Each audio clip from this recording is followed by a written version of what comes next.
Good morning, hockey fans. This is Stephen Heisler with HeisHockey.com, the Victoria's Hockey Company, and the Junior Hockey Discussion Group on Facebook. You are watching the Junior Hockey Morning Show.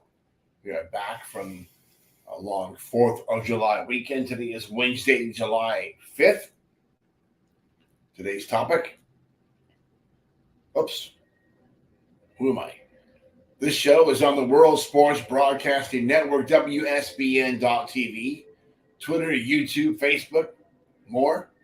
Hopefully this morning you are more awake than I am. Coach's Bill of Rights.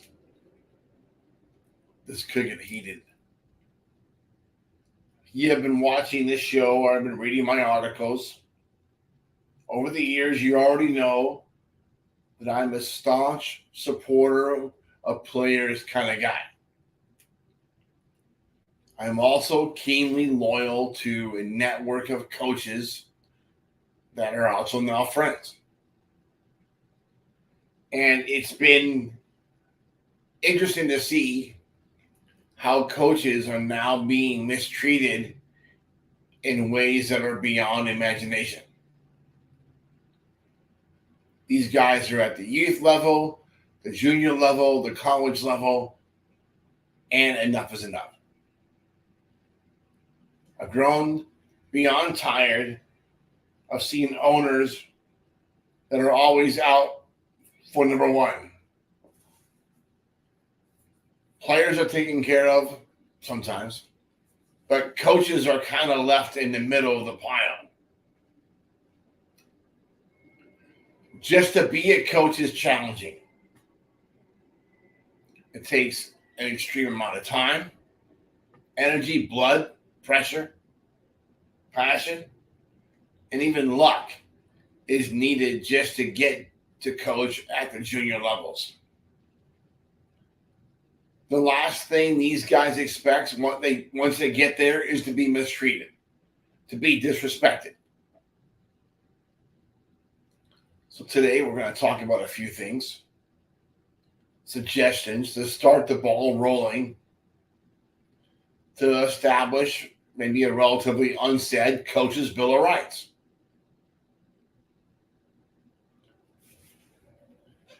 It's been interesting to watch it. Coaches sign a contract, and maybe the team doesn't do as well as expected. He gets fired. Okay? If you're firing a coach because the team is losing, then you got to pay him. Ooh, that's hot, copy. Burn my throat there. The only way a team should be able to get out of a contract and not paying a contract is unless the coach does something that causes a safe sport violation or is convicted of a felony. If a team wants to can a guy before the end of his agreement, he still deserves to get paid for the remainder of that contract. But that goes both ways. A coach wants out before the end of the contract, he should have to buy his way out. I get it. You get an opportunity to go to Division I, to go to a higher level of junior hockey, and it pays more money. Well, yet that team should have to negotiate to pay out your contract. Second one. Owners pay the bills and have to let the coach do the coaching. Too many owners get into junior hockey because of their kid. But oftentimes that player is not up to level of play, and that's why the owner buys the team. More often than not, that player is below the level of play.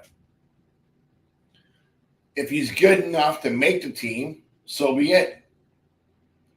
But if he is not, owners have to understand. At the same time, these kind of awkward situations should have been discussed in the interview process. not an argument mid-season because little Johnny didn't get on the power play. If a coach goes into a coaching situation knowing he has to play little Johnny and accepts the job under those conditions, then he can't complain about it. If you knew going in this was the situation, don't come back to me later and say, hey, I got to play this kid. He's not good enough. Dude, that's your own fault. You got into that situation because of that player. Coaches should be treated equally by the league. This one is going to hit close to home this morning. Coach A, his team has a line brawl and an ensuing face-off goal. The players get sanctioned, but the coach got off without a suspension. Players got suspended, coach nothing. A week later, another line brawl occurs with a different team, and Coach B gets tacked for 10 games. Same situation, two different coaches. So what's the difference? Oh, the commissioner of the league once worked as Coach A's assistant. Nice trick, eh? Crazy. Coaches and players also deserve to be protected by the league. Leagues need to step up and enforce agreements in the event that a team and coach are unable to reach a resolution upon departure. Standard agreements need to be set for all coaches, really players, that are ironclad. Teams that violate agreements and don't want to pay their coaches should still face sanctions by the league. If you don't pay your coach, you don't play a game. That's the way it should be. If you're a deadbeat owner and you don't want to pay a coach that worked, you owe him money. You should not be coaching or having a team again until you pay that guy out. Recruiting has always been a major component of a job as a coach. This job is much easier to do when hockey operations standards are enforced across the whole entire league. But it never is. Some teams follow the rules while some others make a mockery of them.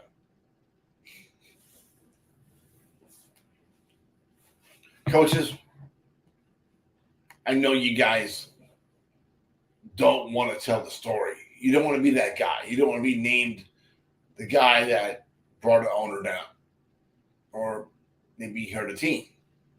I get it. I don't want you to hurt a team either. Not a good team. But if an owner is out there cutting corners and not doing things the right way, then he shouldn't own a team at that level of play. If he signs a contract with a team and the coach is 2/3 through the season, his family's in town, family's going to school, and the team's playing at a 500 pace, maybe they're 20-20 or whatever it is. That's not good enough for the owner. He wants to can the guy and bring somebody else in or elevate the assistant and stab the head coach in the back. That happens. What do? You got to get your money. You got to take care of your family for the rest of the school year if you're in school and have kids in school, and all those things are there. Coaches, this is why I tell you all, do not go to any team and buy a house. Never buy a house unless you own the team. Don't get into that trap. You guys are always suspect, can always be let go, can always be mistreated. Once you buy a house, now you're kind of stuck there, aren't you? Don't fall into that trap. That's it for today, folks. My coffee's too hot to even drink. Kids trying to kill me. Hope that you enjoy your morning coffee. Have a great day.